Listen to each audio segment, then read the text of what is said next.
Yang kedua, yang bersangkutan harus mengakui perbuatannya. Nah, dalam pemeriksaan kemarin memang belum ada yang dianggap oleh penyidik ya menyatakan bahwa yang bersangkutan mengakui perbuatannya seperti yang disangkakan. Atas dasar hal tersebut, ya, kami belum bisa memenuhi permohonan justice kolaborator atau menolak permohonan justice kolaborator dari tersangka SS. Namun demikian, semua informasi yang disampaikan oleh yang bersangkutan pada kami, pada penyidik, itu sangat kami hargai. Semua informasi sangat kami hargai dan itu digunakan untuk bisa digunakan untuk membuat terang kasus ini. Namun demikian, untuk justice kolaborator kita terikat pada aturan-aturan yang ada. Mungkin itu yang disampaikan update terhadap kasus tindak pidana korupsi pada tata kelola FPG. Syaratnya ada beberapa, tapi yang terpenting bagi kami adalah yang pertama, yang bersangkutan bukan merupakan pelaku utama. Yang kedua, yang bersangkutan mengakui perbuatannya. Nah, itu dua syarat utama yang harus dipenuhi oleh seorang justice kolaborator.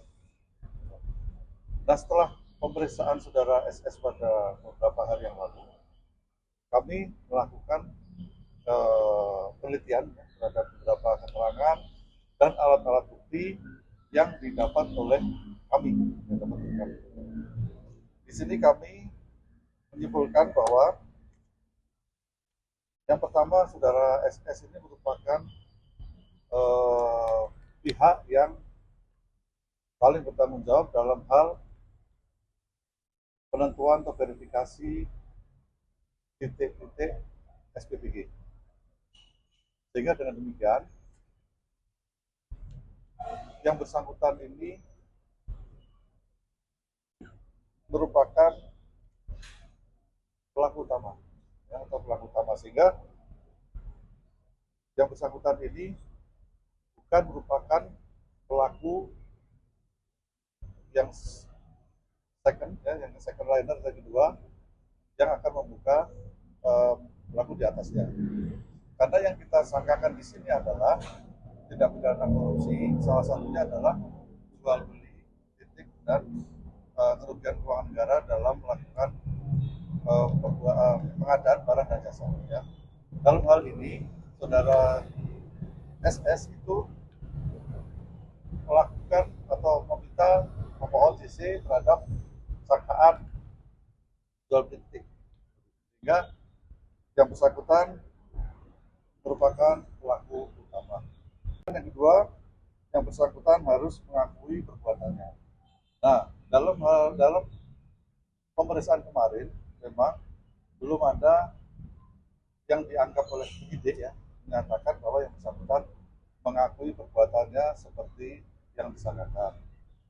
Atas dasar hal tersebut, ya, kami belum bisa memenuhi permohonan justice kolaborator atau menolak permohonan justice kolaborator dari tersangka SS. Namun demikian, semua informasi yang disampaikan oleh yang bersangkutan pada kami, pada penyidik, itu sangat kami hargai.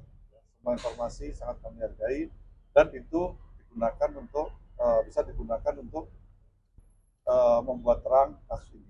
Namun demikian, untuk justice kolaborator kita terikat pada aturan-aturan yang ada. Mungkin itu yang disampaikan update terhadap kasus tindak pidana korupsi pada tata kelola FPG.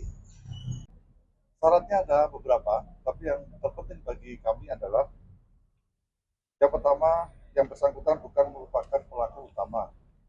Yang kedua, yang bersangkutan mengakui perbuatannya. Nah, itu dua syarat utama yang harus dipenuhi oleh seorang justice kolaborator.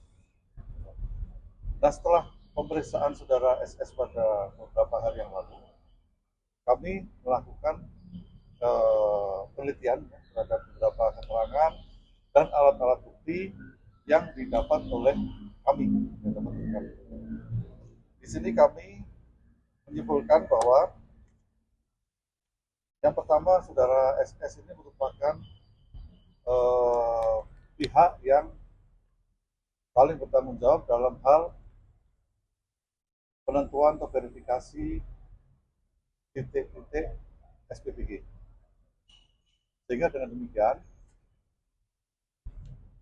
yang bersangkutan ini merupakan pelaku utama, ya, atau pelaku utama, sehingga yang bersangkutan ini bukan merupakan pelaku yang second, ya, yang second liner yang kedua, yang akan membuka pelaku di atasnya. Karena yang kita sangkakan di sini adalah tindak pidana korupsi, salah satunya adalah jual beli titik dan kerugian keuangan negara dalam melakukan pengadaan barang dan jasa. Ya. Dalam hal ini, saudara SS itu melakukan atau meminta memohon JC terhadap sangkaan jual beli titik, sehingga yang bersangkutan merupakan pelaku utama. Dan yang kedua, yang bersangkutan harus mengakui perbuatannya. Nah, dalam pemeriksaan kemarin memang belum ada yang dianggap oleh penyidik, ya, menyatakan bahwa yang bersangkutan mengakui perbuatannya seperti yang disangkakan. Atas dasar hal tersebut, ya, kami belum bisa memenuhi permohonan justice kolaborator atau menolak permohonan justice kolaborator dari tersangka SS. Namun demikian, semua informasi yang disampaikan oleh yang bersangkutan pada kami, pada penyidik, itu sangat kami hargai. Semua informasi sangat kami hargai, dan itu digunakan untuk bisa digunakan untuk membuat terang kasus ini. Namun demikian, untuk justice kolaborator kita terikat pada aturan-aturan yang ada. Mungkin itu yang disampaikan update terhadap kasus tindak pidana korupsi pada tata kelola SPBG. Syaratnya ada beberapa, tapi yang terpenting bagi kami adalah yang pertama, yang bersangkutan bukan merupakan pelaku utama. Yang kedua, yang bersangkutan mengakui perbuatannya. Nah, itu dua syarat utama yang harus dipenuhi oleh seorang justice kolaborator. Nah, setelah pemeriksaan saudara SS pada beberapa hari yang lalu, kami melakukan penelitian terhadap beberapa keterangan dan alat-alat bukti yang didapat oleh kami. Di sini kami menyimpulkan bahwa yang pertama, saudara SS ini merupakan pihak yang paling bertanggung jawab dalam hal penentuan atau verifikasi titik-titik SPBG.